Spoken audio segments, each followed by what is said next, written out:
जंगलाचा राजा ऍक्च्युली सिंह असतो, पण ह्या जंगलाचा राजा होता वाघ. आणि त्याची होती एक मोठी गुहा. आणि तो काय करायचा, मस्तपैकी आरामात त्याच्या गुहेत सकाळी सकाळी उठायचा. छान सकाळी आपण थोडंसं सनलाईट घ्यायला पाहिजे ना, मग तो फिरायला जायचा की मी थोडंसं सूर्यप्रकाश घेऊन येतो, व्हिटॅमिन डी मिळेल मला, असा विचार करून तो फिरायला जायचा.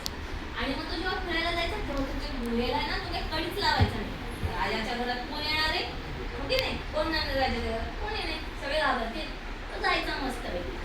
त्याला काय झालं, एक ससूला आला तर उड्या मारला आणि त्याला ते राजाच्या मुलाचं दिसलं. तो होता खोडकर, सगळ्या लहान मुलांसारखा. त्याने विचार केला की चला आपण आतमध्ये जाऊ. सिंहाची गोष्ट सांगतो ना आपण, वाघाची गोष्ट छान गोष्ट आहे, तुला नाही ऐकायची? ये ना माझ्याकडे, ये ना, चल ना माझ्याकडे. मग तो ससूला आहे ना, गप्प मानवतो. ससूला शिरला त्या वाघाच्या गुहेत आणि आता वाघाच्या गुहेत मी शिरलो तर खरं. आणि मग आता आतमधून त्याने काय केलं, कडीच लावून घेतली. शिरलोय आपण कडीच लावून घेऊ आणि बघू कसं आहे वाघ येईपर्यंत. मग तो आतमध्ये बघत बसला, त्याला खूप छान वाटलं. त्याला लागली झोप, कारण की ती गुहा एकदम मस्त होती. थोड्या वेळाने आला वाघ. बघतो तर काय, अरे दार आतून बंद, दार वाजवलं. वाघोबाच्या घरात कोण शिरलाय? बापरे, ससा उठला, घाबरला. अरे बापरे, आता वाघोबा आला, आता मी काय करू. पण मग ससा कसा असतो, हुशार. त्याने घाबरत आयडिया लढवली आणि त्याने गाणं तयार केलं आणि म्हणाला कसा घाबरत, सुसुल सुसुल केली त्या मारी, वाघोबाचा डोळाच फोडी, फिरमा घरी तो मारतो चुडी. आणि धूम मागे पडत सुटला. म्हणजे वाघाला एवढे टेन्शन आलं की बापरे, मला कोणीतरी धमकी देत आहे, म्हणजे कोणीतरी डेंजरस प्राणी असणार आहे. आणि तो पळतोय. मग त्याला रस्त्यात भेटला अस्वल आणि तो म्हणाला, ओ वाघवा दादा, अशी सैराला पळताय काय, झालंय तरी काय तुम्हाला? मग तो घाबरत म्हणाला, अरे माझ्या घरात कोणतरी शिरलंय आणि असं म्हणतोय मला की वाघोबाचा डोळाच फोडी. मी घाबरलो आणि पळत सुटलो. मग अस्वल म्हणाला, चला माझ्यासोबत, मी बघतो कोण आहे ते. मग अस्वल आलं एकदम याच्यात छान असं चालत येतं. अस्वलाला मध आवडतं, तर त्याच्या सगळ्या अंगावर असतात खूप सारे केस.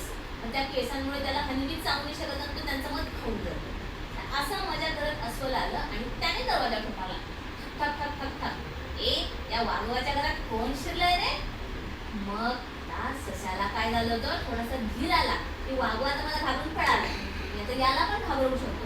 त्याने अजून आयडिया आणि आता तो थोडा धीर होऊन म्हणाला, सुसुल सुसुल केळीच्या मारी, वाघोबाचा डोळाच फोडी, अस्वलाच्या झिंज्या उडी, फिरमा घरी नाही तो मारतो चुडी. दोघं घाबरले आणि पळत सुटले. पळा, बापरे, कोण शिरलं? त्यांना रस्त्यात भेटला उंट. कोणच म्हणाला की अरे तुम्ही लोक असे सैरावैरा पळताय काय, झालंय तरी काय तुम्हाला? मग ते दोघं म्हणाले की, अस्वल म्हणाले की अरे या वाघोबाच्या घरात कोणतरी शिरलाय आणि आम्हाला असं म्हणतंय. आम्ही घाबरलो आणि पळत सुटलो. मग आता उंट त्यांना म्हणाले, चला माझ्यासोबत, मी येतो तुमच्यासोबत बघायला. मी तर कोणालाच घाबरत नाही, मी एवढा उंच आहे. ओके नाही, किती उंच असतो उंट, कुठे राहतो, वाळवंटात. हा, पण मग आता इकडे हा जंगलात आलाय, कोणत्या तरी त्याच्या रिलेटिव्हला भेटायला आला असेल असं आपण समजू. तर मग तो गेला आणि त्याने वाघाचा दरवाजा ठोठावला आणि म्हणतो कसा, कोण आहे रे या वाघोबाच्या घरात? आता ससा एकदम भीड आलाय.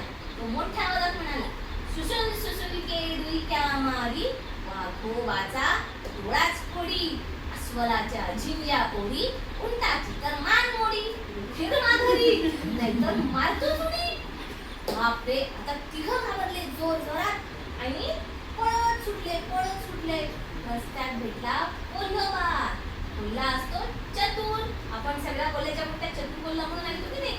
तो म्हणाला की अरे तू का पळताय सगळे? त्यांनी परत ती सगळी गोष्ट सांगितली की याच्याकडे कोणती शिरलंय, ते मला असं म्हणतंय, ब्ला ब्ला ब्ला.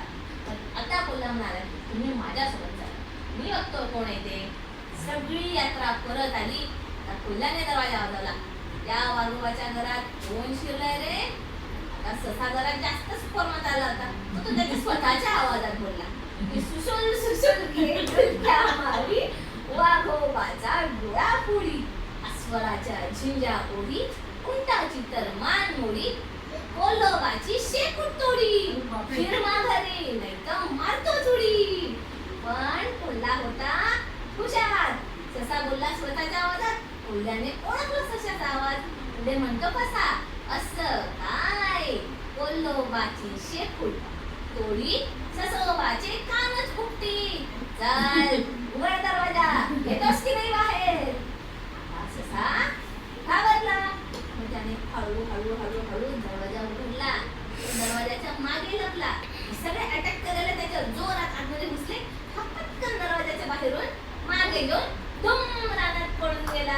अच्छा, मला वाटलं बाहेरून येऊन रेडी झाली.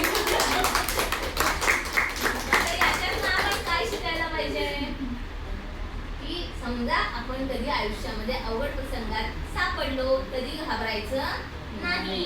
युक्ती लावायची. आपण सगळ्या गोष्टींना उत्तर शोधू शकतो कधी पण. ओके. आणि वाघाकडून काय नाही शिकायचंय, आपण नुसतं शक्तिशाली असून उपयोग नाही, बुद्धी पण असायला हवी. ओके.